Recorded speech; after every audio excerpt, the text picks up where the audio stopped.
ஏமாற்றம் யாருக்கு, ஏமாற்றியது யார்? நான் உங்கள் நலங்கிள்ளி.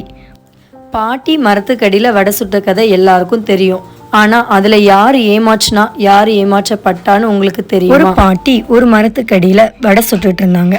பாட்டி கவனிக்காததை கவனிச்ச காகம் அந்த வடையை தூக்கிட்டு போய் ஒரு மரத்து மேல உட்காந்துக்குச்சு. அதை கவனிச்ச ஒரு நரி, காகமே நீ ரொம்ப அழகா இருக்க, அதனால உன் குரலும் இனிமையாகத்தான் இருக்கும் என்று சொன்னது. அதை கேட்ட காகம் தன்னிலை மறந்து பாட்டு பாட, வடை கீழே விழ, நரி தூக்க, இது அனைவருக்கும் தெரிந்த ஒன்று. நாம நரிதான் ஏமாந்துச்சு, காகம் ஏமாந்துச்சுன்னு ரொம்ப நாளா நினைச்சிட்டு இருக்கோம். ஆனா ஏமாந்தது பாட்டி தான். நம்மளோட வாழ்க்கையிலும் பெரிய பெரிய பிரச்சனைகளை உருவாக்குற நரி போன்ற பெரிய மனிதர்கள் இருப்பாங்க. ஆனா அவங்களுக்குள்ள எதுவுமே தெரியாத போல காகம் போன்ற சில சின்ன மனிதர்களும் இருப்பாங்க. அதை நம்ம உணர்ந்துக்கணும். இப்படிக்கு நலங்கிள்ளி.